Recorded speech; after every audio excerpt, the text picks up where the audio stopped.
Hello and welcome back. Right, so we're going to start looking at the topics, that I said in the last lecture that we would consider, in this course. And then we're going to start with the concept of equality. Okay, so I want us, to know what is referred to as equality, before we delve into the course. So I'm going to share my screen now, so that you can see my slides.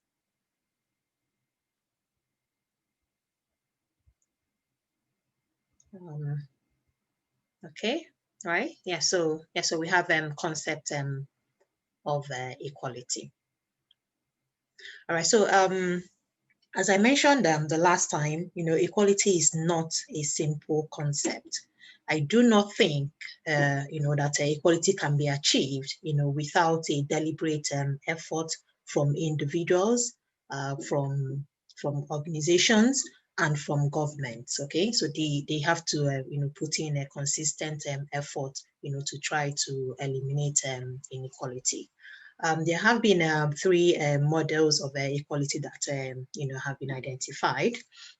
We have the procedural or individual justice model, which is based around the concept of natural justice in using fair processes to resolve conflict or to share benefits. Then the second one is the group justice model, which centers around the rights and liberties of a group of people. And then we have the third one, which is equality as a recognition of diversity. And this recognizes the differences, in people. Right, so these models, have been grouped into two. All right, so we'll have the formal and substantive equality. Okay, so I'll go on now to explain these in detail. Okay, so formal equality. Right, one of the basic notion of formal equality is that likes must be treated alike. Right, so this means that people should be treated equally regardless of their circumstances, as they all have the same rights and entitlements. Okay, so because the people are expected to have the same rights and entitlements, therefore the law should treat them, alike. It should protect men as well as women. Okay, the law should also protect dominant groups as well as minority groups. Decisions are expected to be implemented using fair processes, and rules and competitions are expected to be the same and enforced fairly. All right, so this formal equality model considers everyone to be the same. All right, so as I've said, it considers everyone to be the same and that they should be treated equally according to the same rules and standards. It expects differences between individuals to be regarded as irrelevant. Okay, so say, for instance, between men and women, if there are any differences between them, or use disabled people and able-bodied people, any differences between them, formal equality says, consider them irrelevant. It does not matter, all right? But that people should be treated according to their merits instead of by the stereotypes that have been ascribed to them by society. So therefore, if we're applying this model, so let's take, for instance, there is a race competition where, everybody is entitled to enter, including men, women, and disabled people. Everyone is entitled to, enter the race, and they're expected to run in the same race rather than having one for men or one for women or one for disabled people. Then they will all start at the same starting line. Right? So if they start at the same starting line, that means they're giving them, a fair opportunity to win. So we can see that formal equality, it is made with good intentions, all right. But when you apply it to unequal groups, it will produce unequal results. Okay, so if you're asking a man and a woman or a able-bodied person and a disabled person to run in the same group, you find out that there will be an unequal result, okay, because they don't have the same strength and stamina, to run, in the same race. Okay, so I mean, so with this now, you can see that there are, some problems that arise when we use formal equality, okay, or when we apply formal equality. All right. So this formal equality centers around the equal treatment of groups, but it does not prevent unfair laws from being enacted. Okay. So, and these unfair laws, when they are enacted and applied equally, it cannot achieve equality. I remember when my daughter was in, primary school, she told me about something she learned in history, that in Tudor times, that there was a law that said anyone who was homeless should be killed.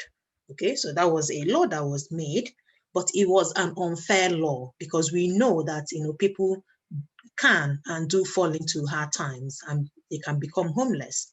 Okay, so if this happens, does that mean that they don't deserve to live because they don't have money or they are not wealthy? All right, so you see how formal equality does not consider individual situations. Okay, because it could be this person was doing well, all right, then something happened, an illness, and then they don't have any money and they become homeless. All right, so it doesn't look at those individual situations. Then another thing is that formal equality also requires a comparator. Okay, so when we talk of a comparator, is somebody that you can compare their treatment to see if a fair process has been used. So if you compare your treatment with their treatment, to check whether a fair process has been used. So a person cannot insist that they have been treated unequally without first producing someone who has been treated more favorably. Right, so you see that the use of a comparator will not allow for differences that may exist between two individuals or two groups, thereby preventing factors that can cause a disadvantage, to be considered. And then a comparator could also be a hypothetical person, okay, a hypothetical person. Therefore, it could be an abstract person or a universal being made up by society, with whom we can compare our treatment with.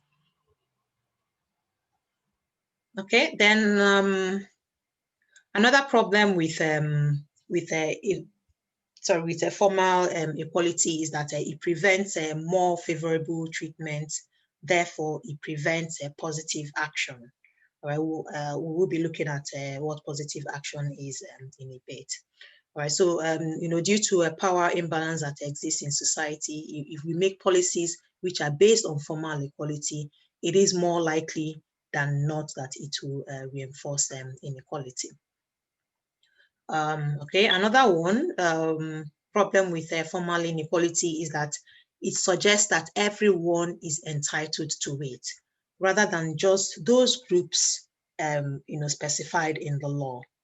Okay, so although where the law protects certain groups and not others, there might be resentment from the unprotected groups. However, well, we'll look at that later on. Okay, the protected groups, the people that the law, ascribes protection for.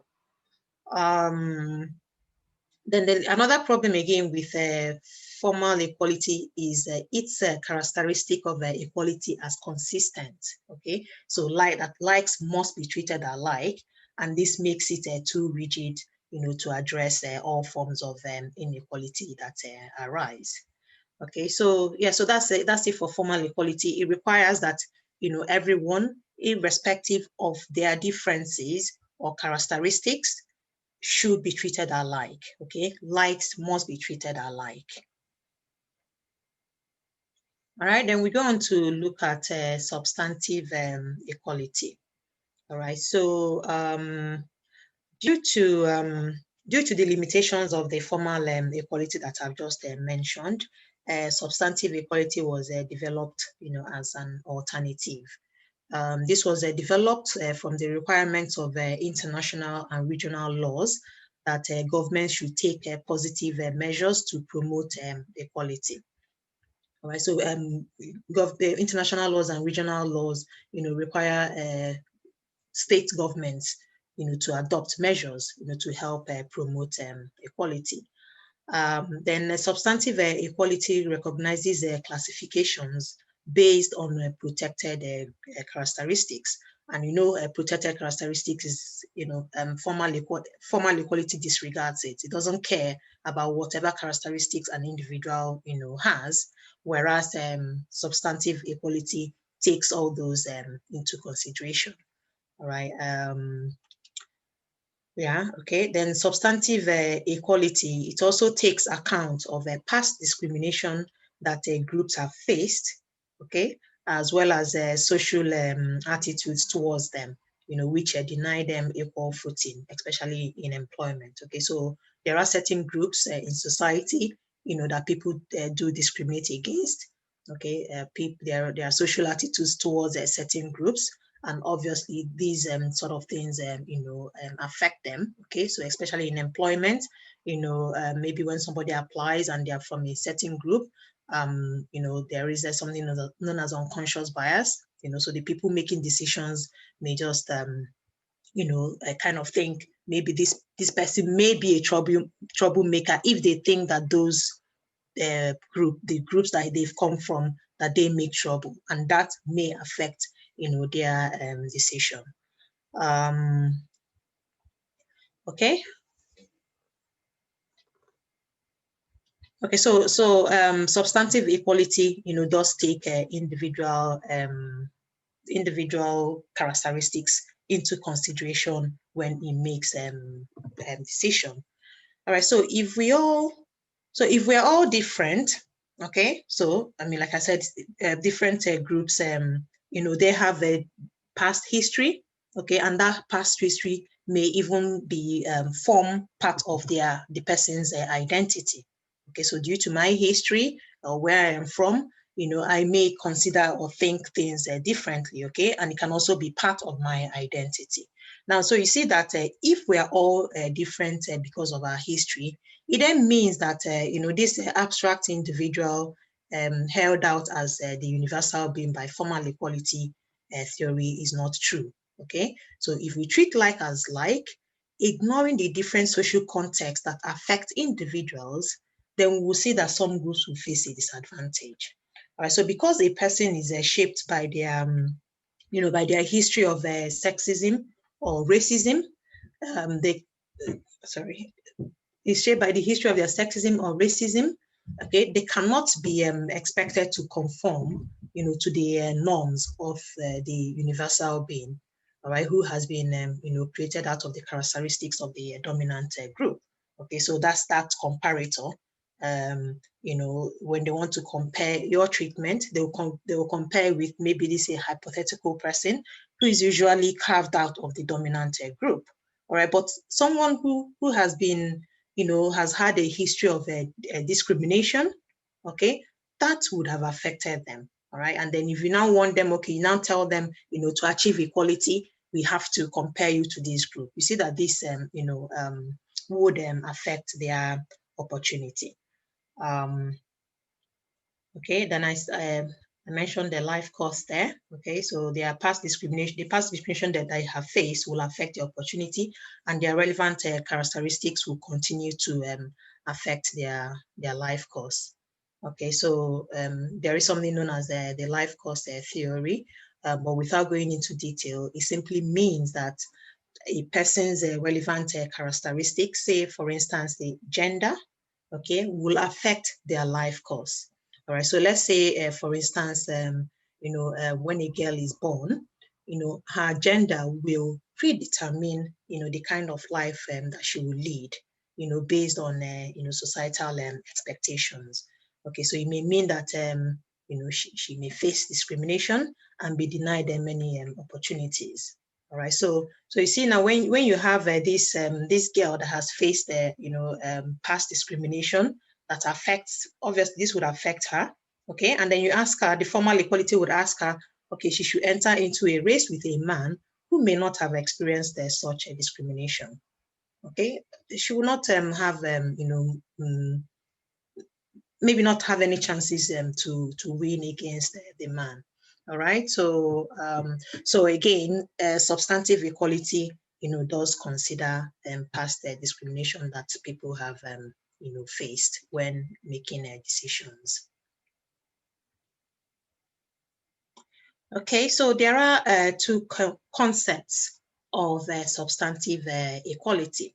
Okay, the first one is equality of opportunity, which requires that positive measures should be adopted so that people from all sections of society, have a genuinely equal chance of satisfying the criteria that is required, for them to gain a particular social good. Okay, it can be used to make changes in underlying discriminatory structures, and when the changes are made, then it will give people the opportunity to make choices. Then there is no guarantee that this would get the benefits people are entitled to in the society, to be distributed evenly. Right, and the second one is the equality of results. Okay, this one is concerned with the results of decisions. Okay, the results of decisions made rather than the decision-making process itself. It does not focus on individuals.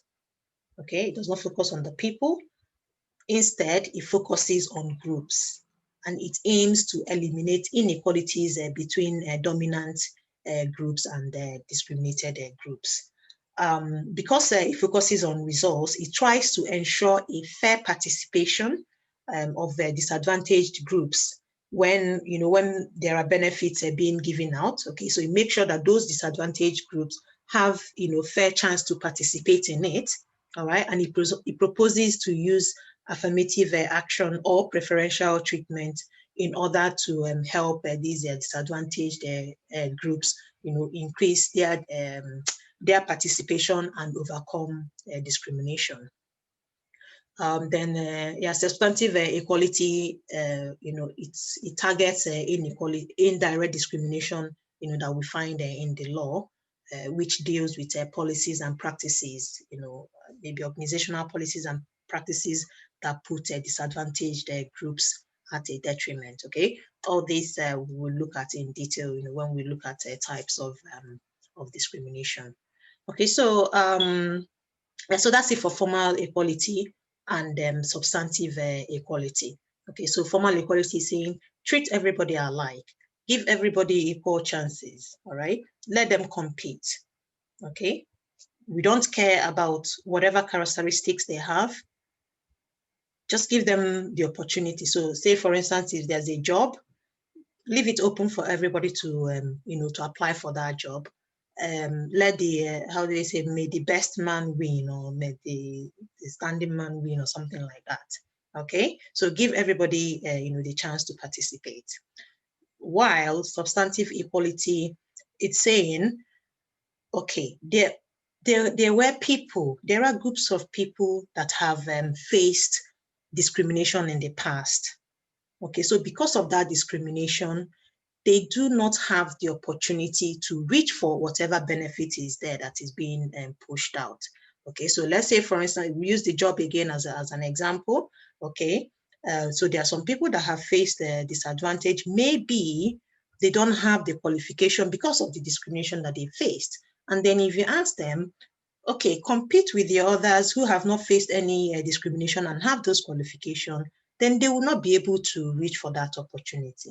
All right, so it now says, let's use some measures. Let's use some measures to help them out so that they can reach that, reach for that opportunity.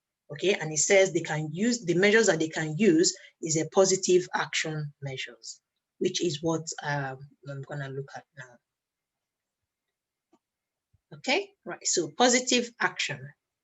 Positive action. All right, so in the US, they refer to it as affirmative action. Here, we call it a positive action, all right? So it is a measure adopted to correct past or present discrimination, or to prevent discrimination from occurring.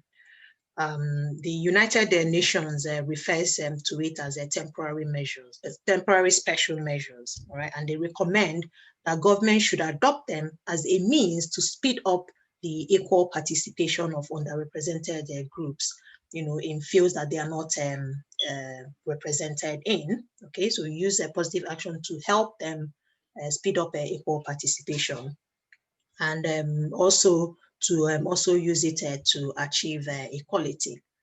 Right, so positive action will favor the protected groups. Okay, so protected groups are those that are disadvantaged that the law protects, right? So it will favor them and will disfavor the dominant groups.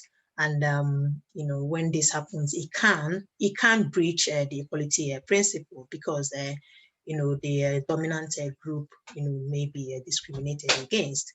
However, they are supposed to be a temporary measure, okay, and should be discontinued once the objective has been met. All right, then we have McCrodden, okay, so he came up with 5 ways, we can do positive action, right? So the first one, he says, eradicating discrimination, which involves employers taking steps to ensure that they are not discriminating against their workers. Right? They should, they can do this by carrying out, doing some monitoring and regular reviews of their processes. Then we have facially neutral but purposefully inclusionary policies. All right, so this involves employers recruiting from unemployed or from a particular region where minorities may be overrepresented. Okay, so they will go to a particular place. So if they have a minority, they don't have minorities in their workforce, then they can go to where you find minorities and recruit from there. Then we also have outreach programs, which could involve attracting qualified candidates from underrepresented groups. They can do this by bringing job opportunities to their attention, okay, or providing trainings to help them compete, with other applicants. This, by using this outreach program, it can help stop the problem, where applicants are chosen from what is known as the old boy network, where maybe, for instance, within the organization, they want to employ a senior manager, and then they will ask other senior managers, can they make a recommendation? All right, so they will now use their own network. So obviously, the people that they know will be maybe their own friends, okay, their own friends or their friends' friends, things like that. Okay, so when you use this, go out to recruit from other places, it prevents them using the, the old boy network that are usually made up of, a certain group with similar characteristics. Then we'll have preferential treatment in employment.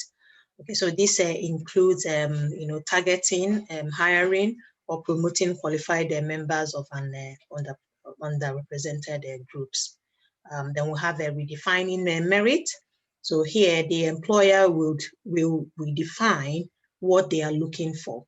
Okay, so they can alter the qualification which is required to do the job by including maybe characteristics such as race, gender, or sexual orientation or religion, as a factor that they are looking, for somebody to, do the job appropriately. Okay, then so that's it for McCrodden's 5 classes of positive action. Okay, so this is how he says he suggests that positive action should be done, to help promote equality. And then we have a positive action under the Equality Act. Okay, so this can be found in section 158, which applies if a person reasonably thinks that another person, with a protected characteristic has suffered a disadvantage connected to their characteristic, and then and their needs are different from others. Okay, and then again, participation of the people in that protected characteristic is low. Okay, So when this happens, then the person, which most likely is the employer, is allowed to use a proportionate means of achieving a legitimate aim, to help the other person overcome their disadvantage and participate. Okay, so you can read this whole section. There are actually 2 slides there, and understand exactly what it says. But that's just that in summary. As I said, the aim they are trying to achieve must, so the aim the employer is trying to achieve must be a legitimate aim, okay, and then the means which he uses must be a proportionate means. As I've given that example, say in education, if a school thinks that that male students are underperforming in maths, right?